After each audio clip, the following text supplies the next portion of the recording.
Trump के tariff फैसले का 4 सीनेटर्स ने किया विरोध। वेस्ट बैंक में इजराइल ने लगाए हजारों नए अवरोधक।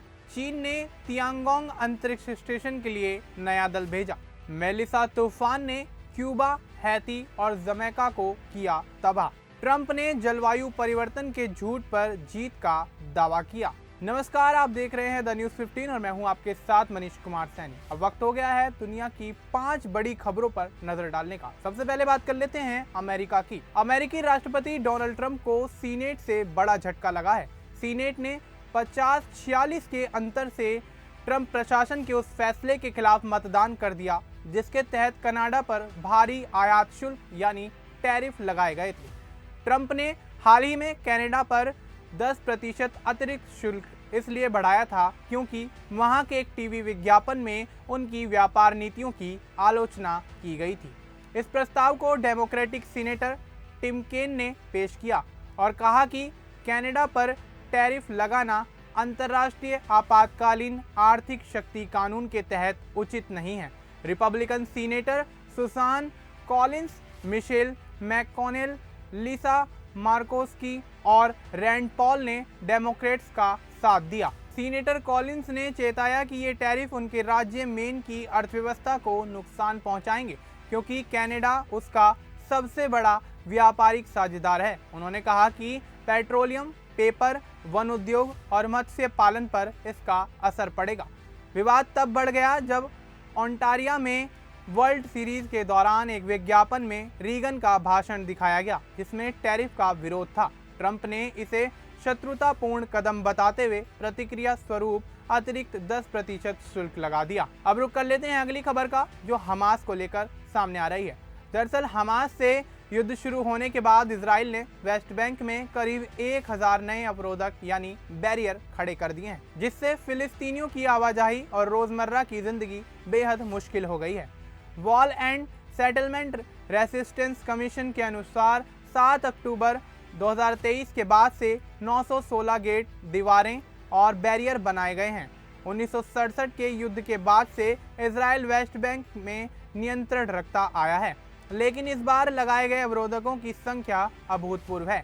ये धातु के गेट कई गांव और शहर के प्रवेश द्वारों पर लगाए गए हैं जिन पर अक्सर इजरायली सेना तैनात रहती है। फिलिस्तीनियों का कहना है कि ये गेट असमय खुलते बंद होते हैं जिससे स्कूल, अस्पताल और कामकाज तक पहुंच पाना मुश्किल हो गया है। संयुक्त राष्ट्र के अनुसार सितंबर में ही 18 नए गेट जोड़े गए हैं और कई सड़कों को बंद कर देने से अब 20 मिनट की यात्रा 1 घंटे से अधिक समय ले रही है। इजराइल का यह दावा है कि ये कदम सुरक्षा और निगरानी के लिए उठाए गए हैं क्योंकि चरमपंथी आम नागरिकों के बीच छिपे रहते हैं।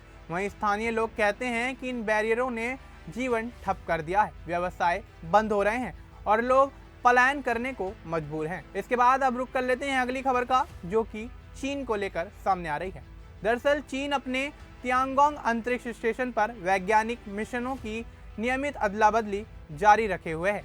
अब नया दल झांग लू, वूफेई और झांग होंगझांग शुक्रवार रात 11:44 ज्यूक्वान लॉन्च सेंटर से उड़ान भरेगा। झांग लू पहले शेनझोउ 15 मिशन का हिस्सा रह चुके हैं जबकि वूफेई और झांग होंगझांग पहली बार अंतरिक्ष यात्रा करेंगे। यह दल 6 महीने तक तियांगोंग स्टेशन पर रहकर अनुसंधान कार्य करेगा। इस मिशन की खास बात यह है कि दल के साथ 4 चूहे भी भेजे जाएंगे, 2 नर और 2 मादाएं। वैज्ञानिक इन पर भारहीनता और सीमित वातावरण के प्रभावों का अध्ययन करेंगे जिससे भविष्य के दीर्घकालिक अंतरिक्ष अभियानों के लिए महत्वपूर्ण जानकारी हासिल हो सके। चीन ने तियांगोंग स्टेशन का निर्माण तब शुरू किया था जब उसे अमेरिका की आपत्ति के कारण अंतर्राष्ट्रीय अंतरिक्ष स्टेशन यानी ISS कार्यक्रम से बाहर कर दिया गया था।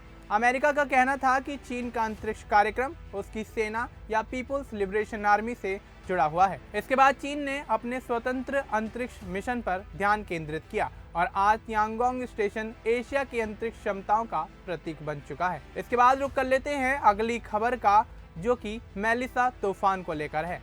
जी हाँ, सदी के सबसे शक्तिशाली तूफानों में से एक मेलिसा ने क्यूबा, हैती और जमैका में भारी तबाही मचा दी है। 295 किलोमीटर प्रति घंटे की रफ्तार से आए इस तूफान ने सैकड़ों घरों को उजाड़ कर रख दिया है, बिजली ठप कर दी है और सड़कों को मलबे में तब्दील कर दिया है। हैती में 25 लोगों की मौत हो गई है और 18 लोगों के लापता होने की पुष्टि की गई है, जबकि जमैका में अब तक 8 लोगों की जान गई है। क्यूबा में कई मकान ढह गए हैं और लगभग 7.5 लाख लोग राहत शिविरों में शरण लेने के लिए मजबूर हो गए हैं।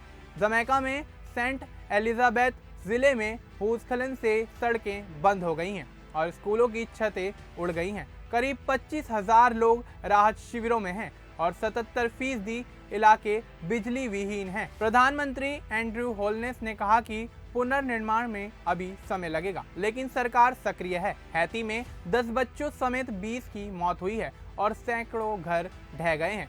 क्यूबा में अस्पताल और इमारतों को भारी नुकसान पहुंचा है। राष्ट्रपति मिगेल डियाज कार्नेल ने कहा कि हालात संभलते ही पुनर्निर्माण शुरू किया जाएगा। विशेषज्ञों के मुताबिक मेलिसा ने न सिर्फ जनजीवन अस्त व्यस्त किया है, बल्कि पहले से जूझ रही इन देशों की अर्थव्यवस्थाओं पर भी अपना गहरा असर डाला है। इसके बाद अब रुक कर लेते हैं अगली और आखिरी खबर का, जो कि डोनाल्ड ट्रंप से जुड़ी हुई है।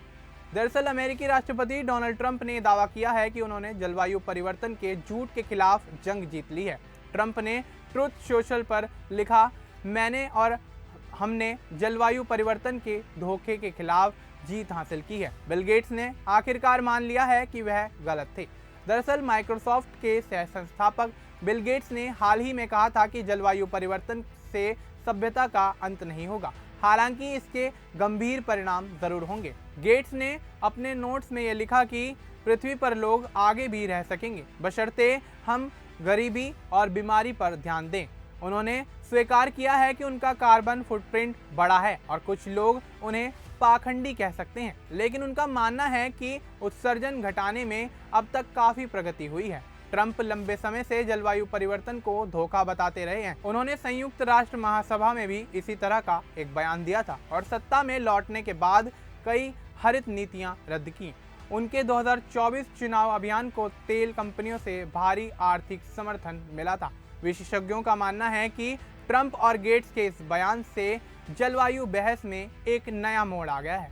इस बुलेटिन में फिलहाल इतना ही। बाकी देश और दुनिया से जुड़ी तमाम जानकारी के लिए आप बने रहें द न्यूज़ 15 के साथ।